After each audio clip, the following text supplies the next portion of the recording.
नमस्कार, स्वागत है आपका इस कार्यक्रम में। बीजेपी ने अपनी नई टीम यानी कि नितिन नवीन के अध्यक्ष बनने के बाद नई जो ऑर्गेनाइजेशनल टीम है उसकी घोषणा कर दी है।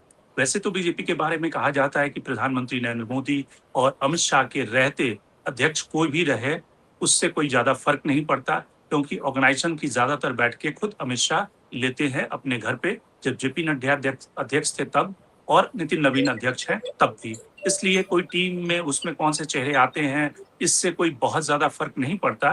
फिर भी एक सत्ताधारी पार्टी के नए टीम का विश्लेषण करना ज़रूरी है, और इस नई टीम में क्या नए चेहरे आए हैं, किस तरह से किन राज्यों को प्रतिनिधित्व मिला है, किन राज्यों के ज़रिए चुनावी गणित को साधा गया है, और सिंबलिज़्म की पॉलिटिक्स के ज़रिए प्रधानमंत्री नरेंद्र मोदी या बीजेपी किस तरह से चुनावी राज्य में आगे बढ़ना चाहती है 2027 या कम से कम 2029 के लोकसभा चुनाव में। तो आज के कार्यक्रम में हम बात करेंगे बीजेपी की इस नई टीम पे। हमारे साथ 3 मेहमान जुड़ रहे हैं। विभूति नारायण जी, जो सीनियर आईपीएस ऑफिसर रहे हैं, उत्तर प्रदेश से रहे हैं। इन्होंने इलाहाबाद यूनिवर्सिटी में पढ़ाई की है। तो उत्तर प्रदेश के डायनामिक्स को इनसे बेहतर कौन समझता है, कि उत्तर प्रदेश में जो लोग शामिल किए गए हैं नई टीम में, उस पे भी चर्चा करेंगे। सुनील शुक्ला साहब भी उत्तर प्रदेश से, उन्होंने इलाहाबाद यूनिवर्सिटी में पढ़ाई की, सीनियर जर्नलिस्ट हैं। वो भी बीजेपी के इस डायनामिक्स को समझते हैं। और संजय सीनियर जर्नलिस्ट हैं, जो कि बिहार से आते हैं। बिहार के डायनामिक्स में क्या असर पड़ेगा, या फिर बीजेपी की इस नई टीम में क्या वो एनर्जी है, क्या वो मादा है जो कि लोकसभा चुनाव या यूपी चुनाव को ड्राइव कर सकता है, या फिर एक कागजी खानापूर्ति की गई है। तो नई टीम में हम शुरुआत करते हैं। जो जनरल सेक्रेटरी, जो बीजेपी की टीम में सबसे जो इम्पोर्टेंट पद होता है वो जनरल सेक्रेटरी का होता है। एक जमाने में इस पद पर प्रमोद महाजन, अरुण जेटली जैसे नेता, वेंकैया नायडू जैसे नेता बैठा करते थे। उस जनरल सेक्रेटरी के की अनाउंसमेंट में दो जो जनरल सेक्रेटरी है, विनोद तावड़े, सुनील बंसल, जो रिटेन किए गए हैं। सुनील बंसल, जिनके बारे में ये कहा जाता है कि यूपी में बीजेपी को जीत दिलाने में योगी और उससे पहले पूरी टीम से ज्यादा इनका बड़ा कंट्रीब्यूशन था। अमित शाह के साथ मिलकर इन्होंने काम किया था। विनोद तावड़े महाराष्ट्र से नेता हैं, जो कि मंत्री भी रहे हैं, और इनको एक तरह से देवेंद्र फडणवीस से जब नहीं बनी तो दिल्ली बुला लिया गया। ये दोनों रिटेन किए गए हैं। लेकिन जो नए नाम शामिल किए गए हैं उनका जिक्र कर देते हैं, फिर एक एक टिप्पणी लेंगे। विप्लव देव, जो त्रिपुरा से मुख्यमंत्री रह चुके हैं। स्मृति ईरानी, जो लोकसभा चुनाव हार गई थी लेकिन बीजेपी की तेज तर्रार नेताओं में रही हैं, उनको वापस लाया गया है। सतीश पूनिया, जो कि जाट नेता है, राजस्थान से आए हैं। राजस्थान बीजेपी के वो पहले प्रदेश अध्यक्ष भी थे, और संगठन का एक लंबा अनुभव उनके पास रहा है। गजेंद्र पटेल, ये मध्य प्रदेश से आए हैं।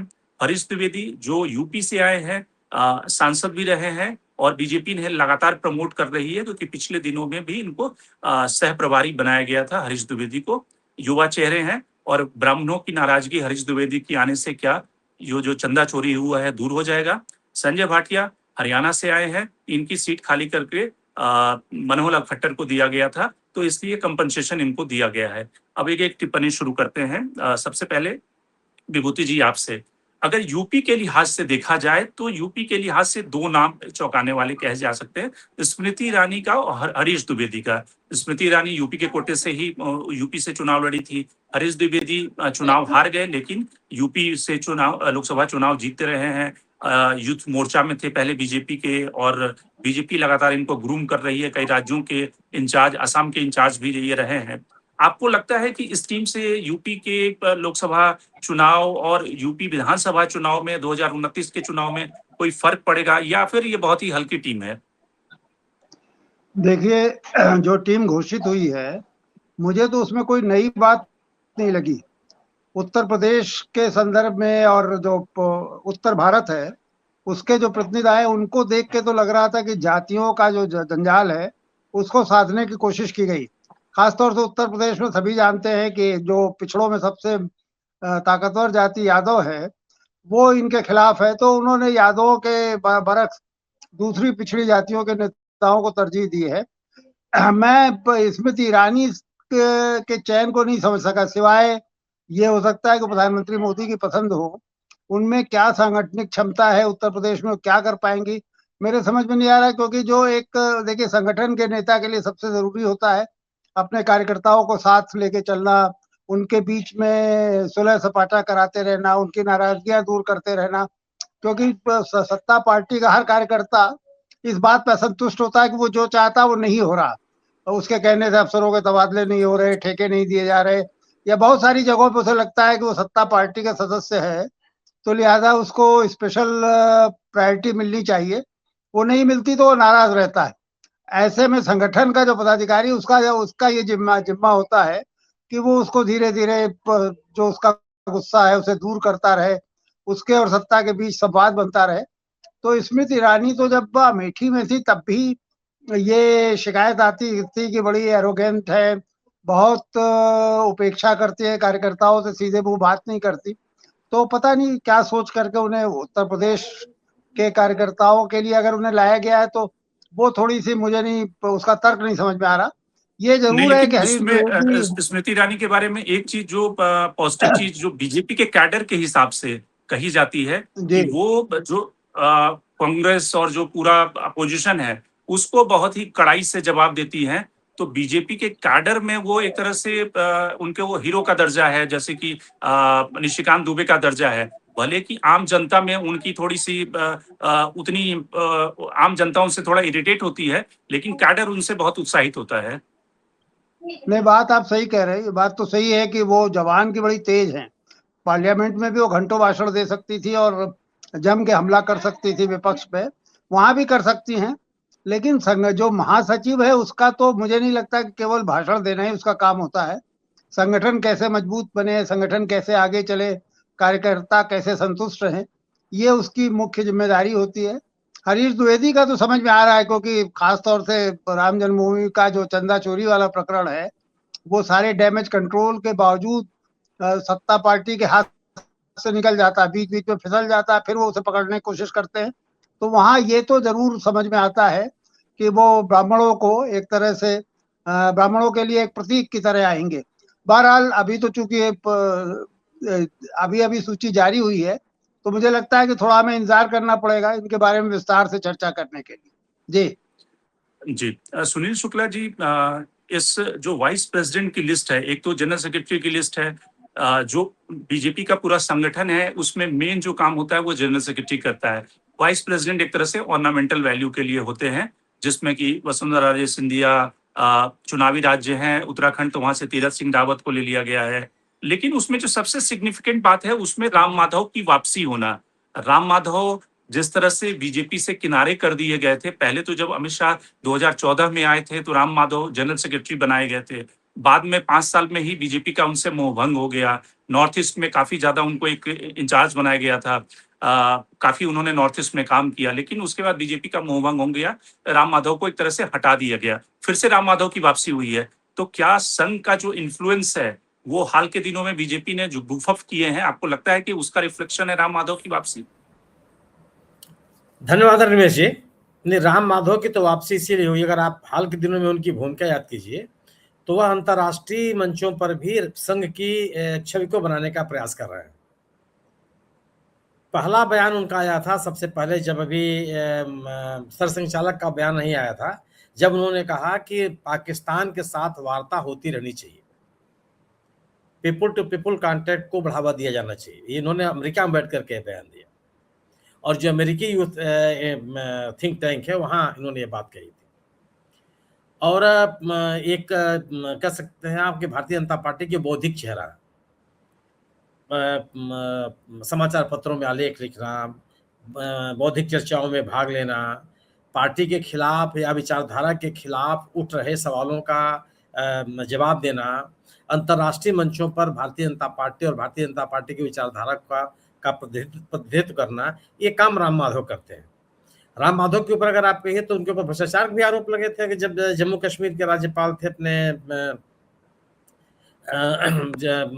उस समय के इनके ऊपर मलिक साहब ने जो आरोप लगाए थे, बल्कि जब उन्हें हटाया गया था तो शुक्ला जी, उनके ऊपर कई सारे आरोप थे कि नॉर्थ ईस्ट में भी भ्रष्टाचार के कुछ आरोप थे जो कि बीजेपी हाईकमान तक पहुंचे थे।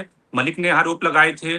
उनके ऊपर थोड़े से उस तरह के भी आरोप हैं कि वो जब उन्हें हटाया गया था तो वो अपने को एक्सटर्नल अफेयर्स मिनिस्टर समझते थे। जब Sushma Swaraj external affairs minister थी, उसका काम राम माधव कर दिया करते थे। तो लार्जर देन लाइफ इमेज बनाने की कोशिश में उनको हटाया गया था, लेकिन अब फिर से वापसी हुई है।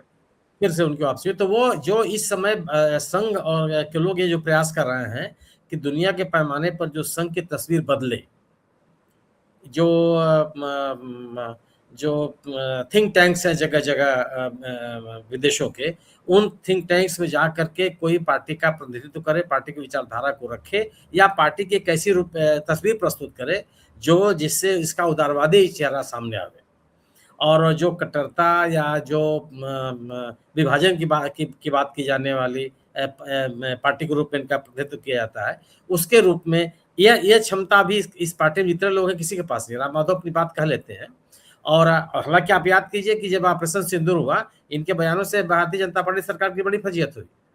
उन्होंने स्वीकार कर लिया था कि जो राष्ट्रपति ट्रंप ने कहा वो सरकार ने मान लिया, जो हस्तक्षेप उन्होंने किया उसको उन्होंने स्वीकार कर लिया भारत की सरकार ने। बावजूद इसके भारत की सरकार की बात ट्रंप सरकार द्वारा नहीं सुनी जा रही। ये उनके बयान है, बाकायदे एक थिंक टैंक ही कार्यक्रम, इससे बड़ी अच्छी छानेदर हुई थी। लेकिन ये जरूर है कि एक बौद्धिक चेहरा उनको माना जाता है। लेकिन सवाल इस बात का है कि जैसे अभी हरीश द्विवेदी की बात हुई, हरीश द्विवेदी कोई ब्राह्मण चेहरा थोड़े है, कोई ऐसा थोड़े इतना बड़ा चेहरा है वो कि वो अपनी सीट नहीं बचा पाए बस्ती में। आज बस्ती की स्थिति है कि उनका खुद का विरोध जबरदस्त तरीके से आसपास के जिलों में उनका बहुत है। उनको कई भूमिकाएं दी गई, अभी हाल में भी एक उनको भूमिका दी गई है, कहीं किसी राज्य के सब प्रभारी के रूप में, कहीं पे मैं भूल रहा हूँ, हाल में मैंने कहीं असम के इंचार्ज के तौर पे उनको दिया गया, संभवतः यह उनको जिम्मेदारी दी गई है। लेकिन ये ऐसे चेहरे नहीं है जिन चेहरों के नाम पर आप उस समूह के विशेष के लोगों को एकत्रित कर लें, क्योंकि कनेक्ट नहीं है उस तरह का। तो बड़ा सवाल इसमें सुनील जी, जो लार्जर क्वेश्चन ये है कि जब हम तुलना करते हैं कि वाजपेयी या आडवाणी, अगर हम बीजेपी की बात करें, वाजपेयी आडवाणी की टीम में, यहाँ तक कि राजनाथ सिंह की टीम में भी जिन चेहरों को शामिल किया जाता था, पुराने दौर की बीजेपी जिसकी हम बात कर रहे हैं, उसमें ब्राह्मण चेहरों के रूप में जिन चेहरों को शामिल किया जाता था, कलराज मिश्रा एक उत्तर प्रदेश में हैवी वेट नेता रहे हैं, संघ के एबीपी के जमाने से उन्होंने बीजेपी की जड़ें जमाई, अटल जी के काफी करीबी थे। तो जब आप ब्राह्मण को सेटिस्फाई करना है तो हरीश द्विवेदी तो नहीं कर पाएंगे, जब अपनी सीट ही नहीं बचा पा रहे हैं तो आपको, हाँ, जो आप कह रहे हैं कि आपको वैसे जमीनी नेता की तलाश करनी पड़ेगी जो राज्यों में छत्रप हैं, जो बड़े नेता रहे हैं। उसकी जगह आप किसी सांकेतिक रूप से सिंबलिज्म के लिए किसी को भी ले आएंगे कि अच्छा जी हम फलाना का आदमी को ले आते हैं तो ये कुर्मी वोट इससे सेटिस्फाइड हो जाएगा, हमारे हरीश द्विवेदी को ले आते हैं तो ब्राह्मण हो जाएगा, हम एक व्यक्ति को ले आते हैं इससे भूमिहार हो जाएगा। भूमिहार कम्युनिटी का अगर बड़ा नेता उस जमाने में सीपी ठाकुर को वाजपेयी जी अपनी कैबिनेट में रखा, टीम में आडवाणी जी ने रखा, लेकिन आप उसकी जगह कोई ऐसे टोकन के तौर पे किसी को ले आएंगे तो उससे क्या आपको लगता है कि कम्युनिटी उससे सेटिस्फाई होती है? कोई सवाल ही नहीं पैदा होता। इसलिए मैंने कहा कि हरीश द्विवेदी का रखा जाना, हरीश द्विवेदी का कद भले बढ़ सकता हो लेकिन वह पार्टी के ऊपर लाइबिलिटी रहेंगे, एसेट साबित नहीं हो सकते हो। पिछला चुनाव 2024 का चुनाव हारने के बाद से हरीश द्विवेदी के उत्तर प्रदेश के गलियारे में कौन सी राजनीतिक गतिविधियां रही हैं जिसके आधार पर आप कह सकते हैं कि वो अपने समूह को जोड़ने में कामयाब रहे, या जो उस समूह की नाराजगी रही है उस नाराजगी को दूर करने में कोई उनकी भूमिका रही है। जिस इलाके से वो आते हैं उस इलाके में तो योगी आदित्यनाथ का ही बहुत असर है।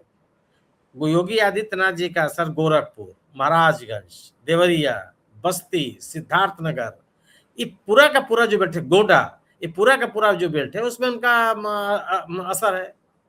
तो आप उस जगह से लाना चाहते हैं, उसी इलाके से, हालांकि बहुत पुराने नेता हैं, आप रमापति राम त्रिपाठी को लाइए। रमापति राम त्रिपाठी का नाम अगर रमापति राम त्रिपाठी को नहीं लाते तो दिनेश शर्मा को ले आते। दिनेश शर्मा भी पुराने नेता हैं, उससे भी नहीं, दिनेश शर्मा भी वैसे ही है, शोभा के पात्र हैं केवल वो।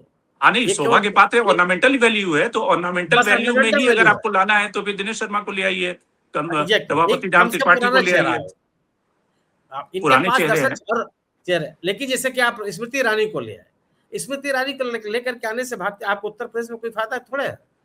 उत्तर प्रदेश में चुनौती क्या है कि आपका जो मतदाता वर्ग है वो आपके साथ लगा रहे, और जो पिछड़ों की राजनीति कर रहे हैं अखिलेश यादव, उसको आप काउंटर कर सके।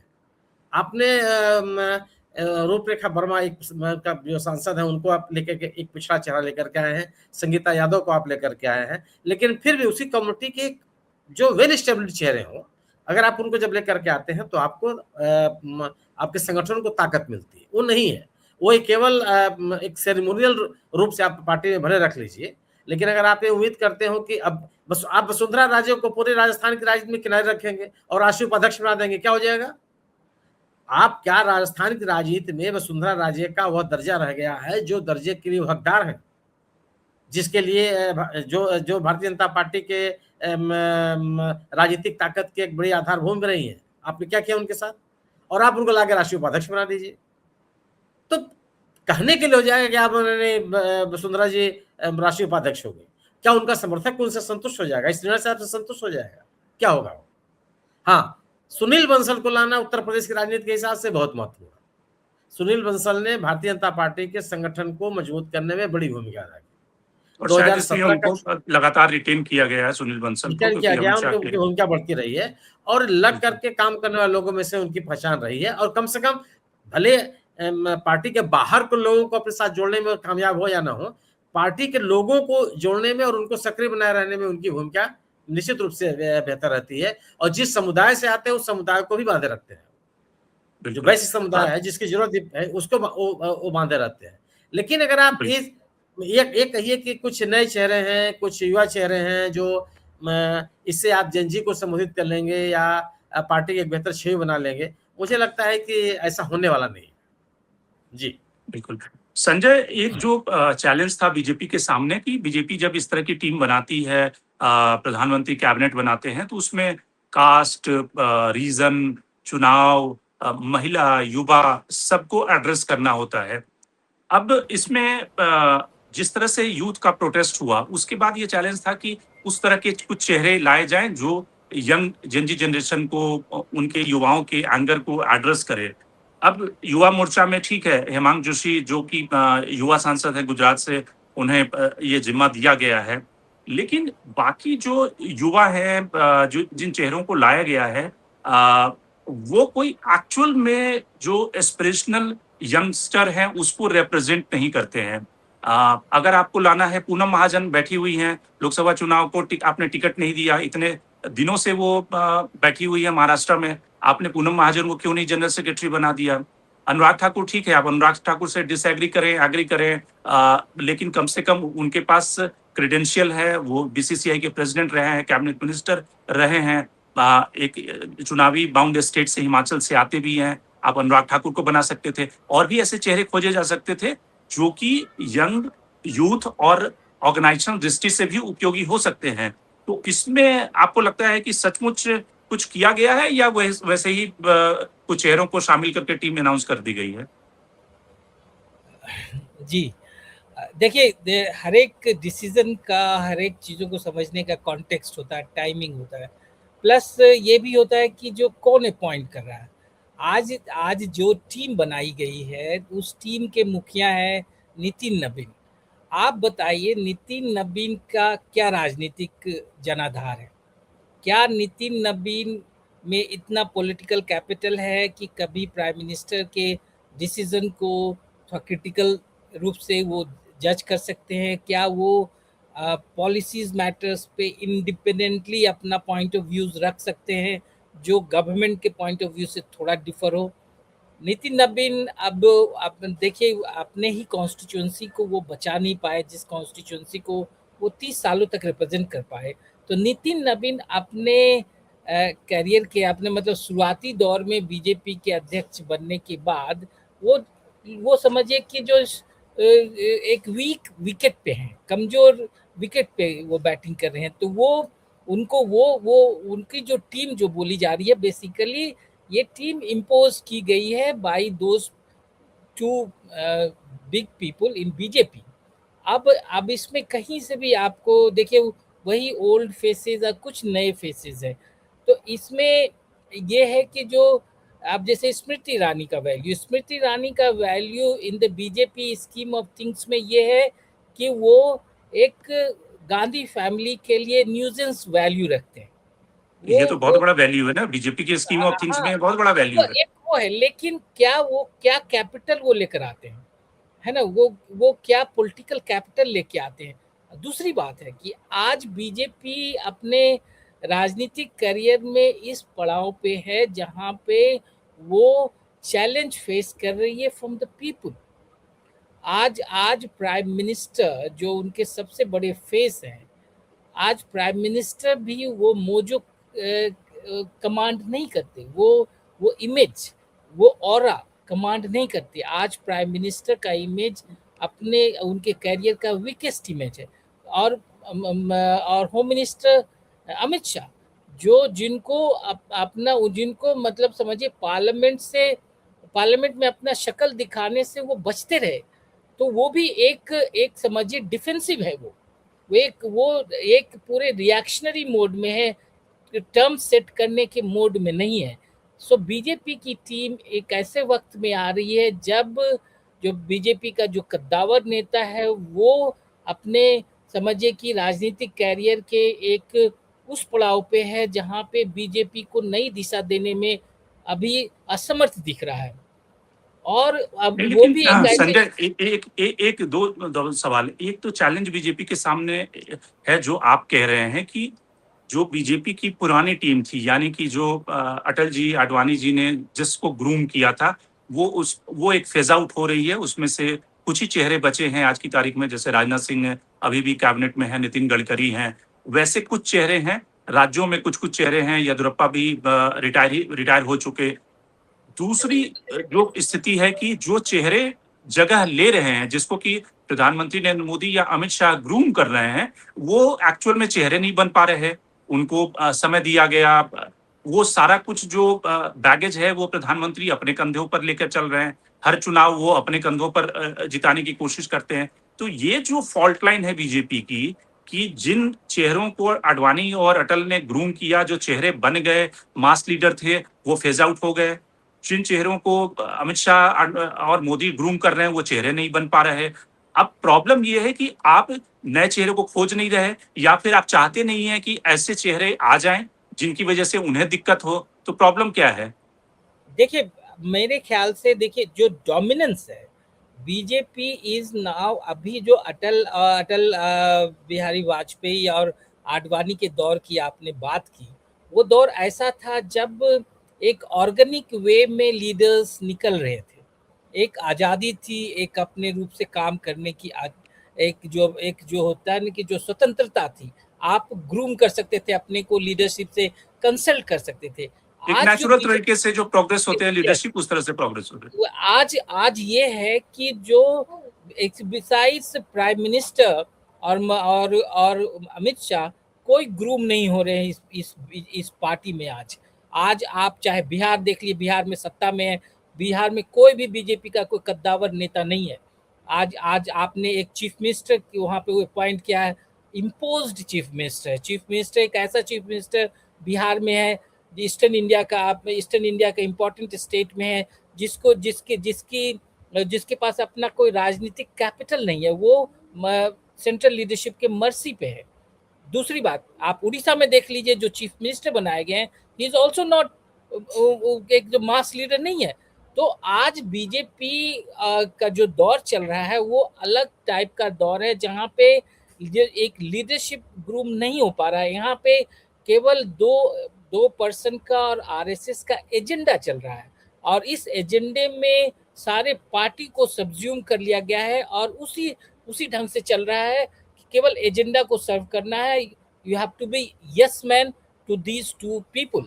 अब इसमें आप ऐसे में जब आप इतना कंट्रोल रखेंगे, आप इतना पूरे मैनेज करेंगे चीज़ों को, तो फिर आप उम्मीद नहीं कर सकते कि एक नेचुरल लीडरशिप इमर्ज होकर आएगा, क्योंकि आपको अपने जो टॉप बॉसेस है उसको हमेशा खुश करने की जरूरत पड़ती रहेगी। खुश करना पड़ेगा टू सर्वाइव। अगर नहीं कर पाए तो आप साइड लाइन हो जाएंगे। तो बीजेपी अपने, मैं मानता हूं कि कितना भी चेहरा बदल ले, आज बीजेपी इस स्थिति में नहीं है। I am talking about prime minister Modi और अमित शाह। ये भी आज लीडरशिप, बीजेपी का जो लीडरशिप है उसको इंस्पायर करने में अभी उस ढंग से सफल नहीं हो पाएंगे और नहीं होंगे, बिकॉज वक्त बदल गया है, परिस्थितियां बदल गई हैं, और वो चीज नहीं रहा कि अब सब चीज आप मैनेज कर पाए। आज उनको ही अपना सर्वाइवल स्टेक पे लग रहा है। ठीक है। ये दौर आ गया। इस वक्त में आप अगर नए टीम को देते हैं तो ये एक औपचारिकता है, इस औपचारिकता से ज्यादा कुछ नहीं है। एक औपचारिकता था, नई टीम, नया प्रेसिडेंट था, उसको नई टीम चाहिए थी तो दे दिया इन्होंने, आपने यहाँ अपॉइंट कर दिया, एक औपचारिकता है। क्या ये इंस्पायर करेगा लोगों को? नहीं। क्या ये बीजेपी को एक नई दिशा देगा? नहीं। वक्त नहीं है। आपको जो चीज एड्रेस करना चाहिए आप वो एड्रेस नहीं कर पा रहे। आप जो समय की मांग है उस मांग को आप पकड़ नहीं पा रहे हैं, उस मांग को फुलफिल करने में आप अभी असमर्थ लग रहे हैं। सबसे बड़ा चैलेंज बीजेपी के लिए ये है। विभूति जी, जो संजय कह रहे हैं कि बीजेपी में जो ओवर सेंट्रलाइजेशन ऑफ पावर, यानी कि दो व्यक्तियों के पास में सब कुछ सारा पावर है।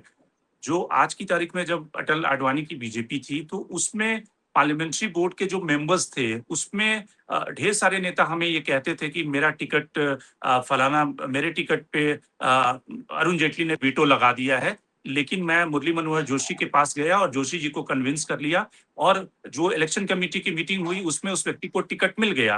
तो यानी कि अलग अलग पावर सेंटर हुआ करते थे। सुषमा स्वराज अलग पावर सेंटर है, अरुण जेटली पावर सेंटर है, मुरली मनोहर जोशी हैं, आडवाणी है, इसके अलावा सुंदर सिंह भंडारी है, भैरव सिंह शेखावत है। ये सारे अलग अलग राज्यों के अलग अलग छात्र थे जो पावर सेंटर थे, जो बीजेपी को कंट्रीब्यूट करते थे अपने अपने तरीके से।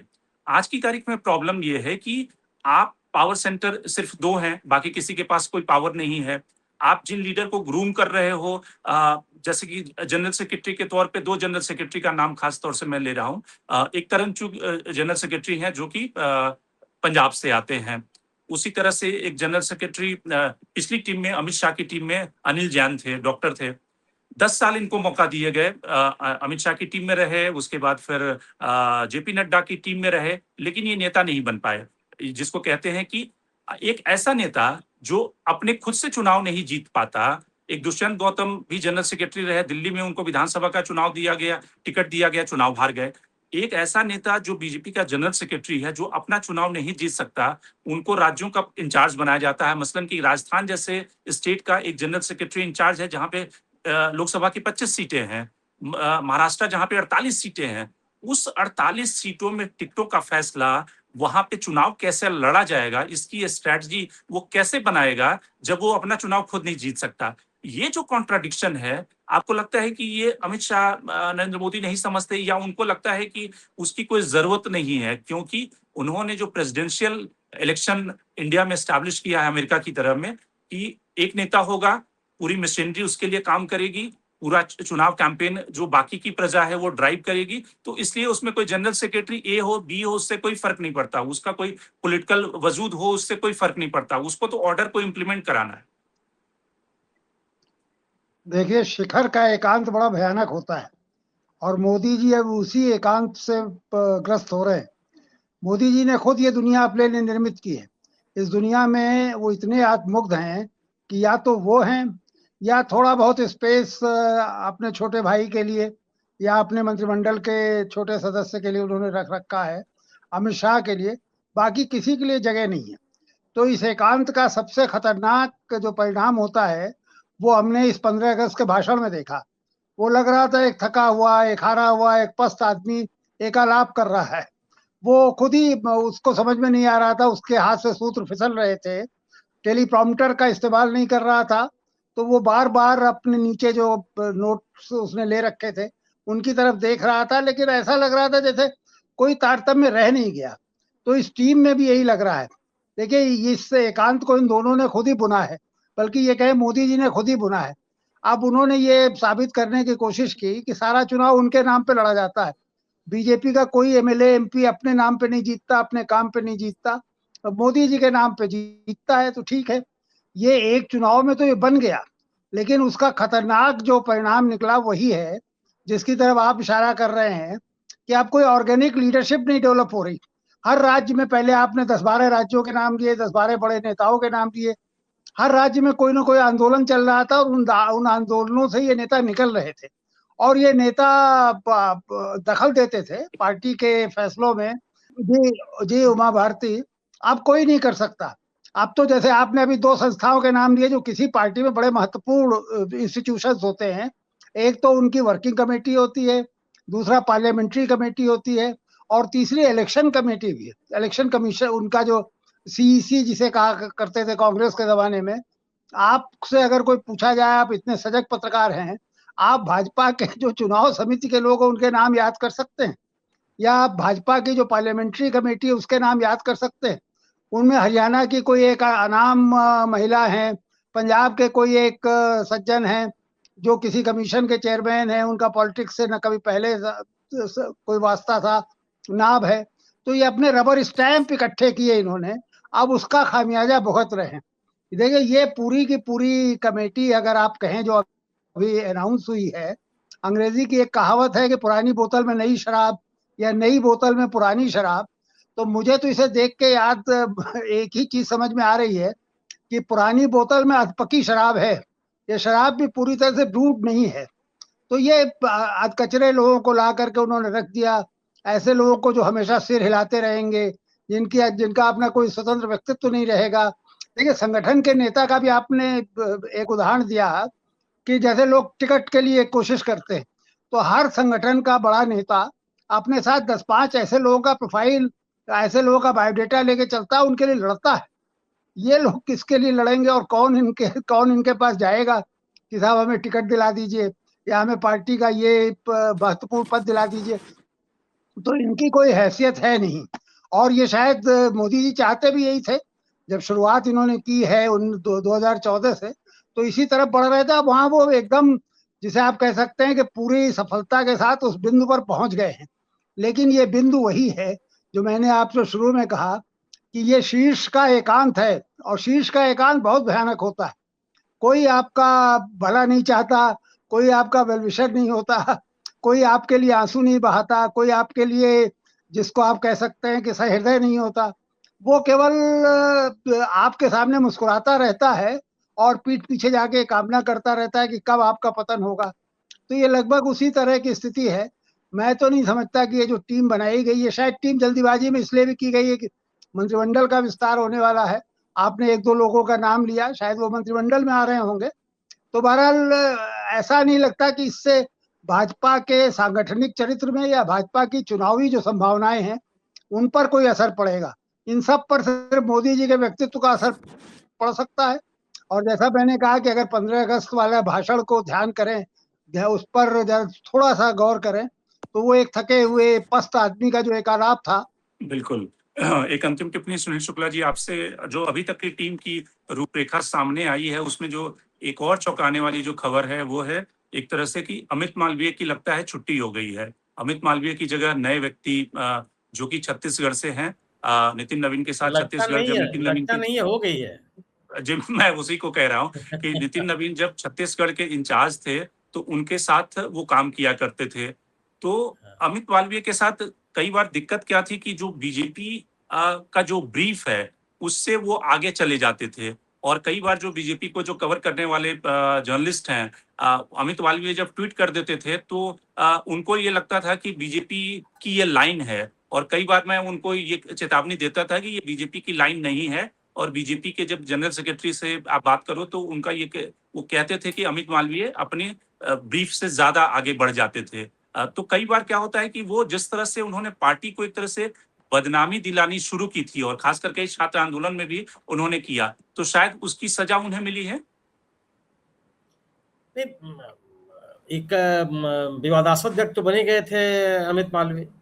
अमित मालवीय की वजह से भारतीय जनता पार्टी के ऊपर तमाम हमले भी हो रहे थे। अमित मालवीय का जिस तरीके से रिएक्शन हो रहा था, कम से कम वो जेन जी के अनुकूल तो बिल्कुल नहीं था। जो उनके काम करने की शैली थी वो किसी राजनीतिक पार्टी के लिए तो बिल्कुल नहीं थी। पार्टी संगठन के लोगों के लिए भी उनकी उपलब्धता सामान्य नहीं थी। तो तमाम बातें उनके बारे में थी, लेकिन इतने लंबे समय तक वो बने रहे। यह भी एक जब भारतीय जनता पार्टी को एक आक्रामक राजनीति करनी थी बीजेपी के विरोधी पार्टियों के खिलाफ, उन्होंने अमित मालवीय को रखा। अब आज इनको चाहिए कि जो एक सबमिसिव व्यक्ति हो। कितना उनको फायदा होगा तो समय बताएगा। इस जो कार्यकारिणी बनी है इसमें दो चीजें तो साफ है कि आरएसएस ने अपनी पकड़ मजबूत रखी है, बीएल संतोष को रिप्लेस नहीं कर पाए। सब प्रभारी जो शिव प्रकाश जी हैं वो खाटी संघी व्यक्ति है। इन दोनों का अपने अपने पदों पे बने रहना इस बात का संकेत है कि संघ ने अपनी पकड़ मजबूत बनाई रखी है।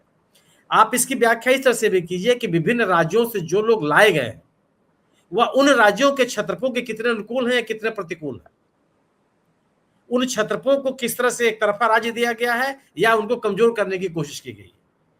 आप उत्तर प्रदेश का उदाहरण ले लीजिए। उत्तर प्रदेश में जितने चेहरे हैं उसमें किसका नाम आप ले सकते हैं जो जिनके आने से योगी आदित्यनाथ मजबूत होते हो? ओबीसी का चेहरा बनाया गया अमरपाल वर्मा को। अमरपाल रहने वाले संभवतः प्रतापगढ़ के रहने वाले हैं वो, और पिछला विधानसभा का चुनाव लड़े थे, रायबरेली के ऊंचाहार से हार गए थे और अभी भी राज्यसभा के सदस्य बनाए गए। कहां से आते हैं, किनका कौन सा उनका राजनीतिक समीकरण है? हरीश द्विवेदी, तारिक मंसूर, जो 8 लोग आए हैं सबका नाम आप पढ़ लीजिए।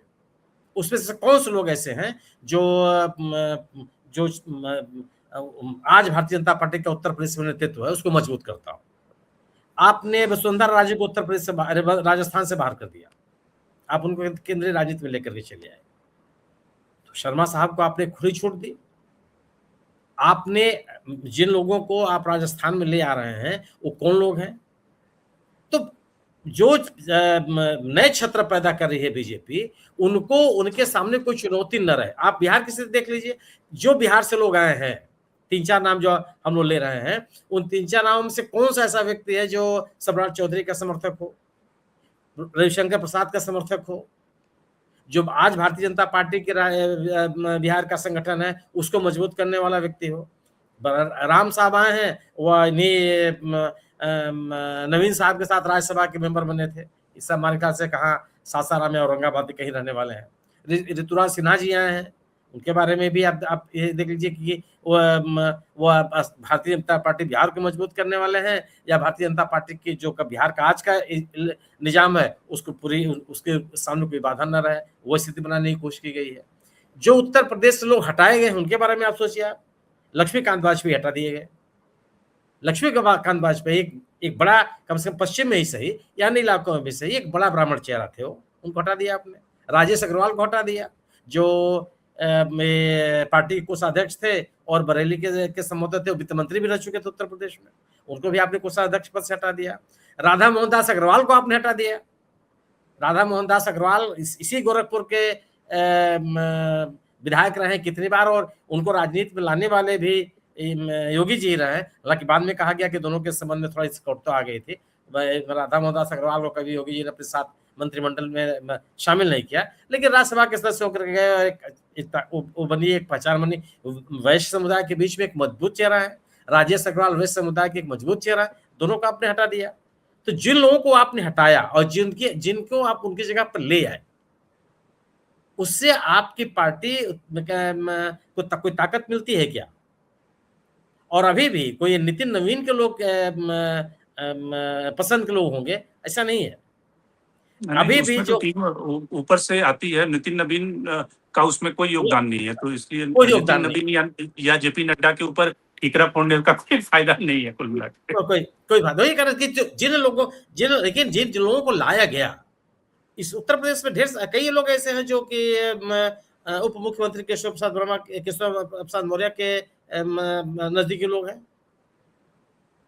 तो यह भी कि जो आज भारतीय जनता पार्टी जिन क्षेत्रीय क्षेत्रकों को बढ़ावा देना चाहती है उसके साथ उसका रवैया क्या है इस चयन में, और जिनके साथ जिनको वो कमजोर करना चाहती है उनके साथ इसका रवैया क्या है, ये आप इसका भी आपको आकलन। हाँ, लेकिन यह है कि अमित मालवीय का जाना निश्चित रूप से चौंकाने वाला निर्णय है, लेकिन ये कभी भी हो सकता था। आज जिस दौर से भारतीय जनता पार्टी जिस आलोचनाओं के शिकार है और जिस तरीके से जेएनजी, सिविल सोसाइटी, जेन अल्फा भारतीय जनता पार्टी पे हमलावर है, उसमें अमित मालवीय जैसा एक व्यक्ति पार्टी के रीति नीति को के पक्ष में खड़े होने का की स्थिति में नहीं थी। जो एक जो सर्वसुलभता चाहिए या जो एक विनम्रता चाहिए वो अमित मालवीय में कभी नहीं दिखाई पड़ा, जिस तरह की बात वो करते रहे हैं। अब नए जो आ रहे हैं वो देखा जाएगा, लेकिन ये जरूर है कि संघ की क्या नियंत्रण पूरी तरह से, BL संतोष और शिव प्रकाश जी दोनों लोगों का रहना इस बात का संकेत है। जी बिल्कुल। तो कुल मिलाकर जो बड़े सवाल हैं कि बीजेपी ने संगठन में कई सारे राज्यों में जहाँ पे चुनाव है उसको साधने की कोशिश की है। मनप्रीत बादल को लाया गया वाइस प्रेसिडेंट बना के। पंजाब से मनप्रीत बादल एक प्रमुख वहाँ के नेता रहे हैं। कांग्रेस और अकाली दल से होते हुए बीजेपी में आए हैं। उनका आना निश्चित रूप से बीजेपी के लिए अच्छा है। सतीश पूनिया जो संगठन के व्यक्ति माने जाते हैं, इनको जनरल सेक्रेटरी बनाया जाना भी बीजेपी के लिए फायदे का सौदा हो सकता है। लेकिन कई सारे ऐसे चेहरे हैं जो एक तरह से सिंबॉलिक जिनका उनकी उपस्थिति है, जिससे कोई बीजेपी का संगठन मजबूत नहीं होगा। प्रधानमंत्री नरेंद्र मोदी को अपने ही कंधों पर बीजेपी को आगे बढ़ाना होगा, क्योंकि रीजनल जो छत्रप हैं उनको अभी भी जगह नहीं मिल रही है। तो आज के कार्यक्रम में इतना ही। सुनील शुक्ला साहब आप जुड़े, आपका बहुत बहुत धन्यवाद। विभूति जी आपका बहुत बहुत धन्यवाद, और साथ ही संजय आपका भी बहुत बहुत धन्यवाद। आने वाले दिनों में किस तरह से बीजेपी अपने संगठन के जरिए यूपी और लोकसभा चुनाव के लिए तैयारी करती है, इस पे हमारी नजर होगी। तो देश और दुनिया की बाकी खबरों के लिए आप बने रहिए टेलीविजन के साथ।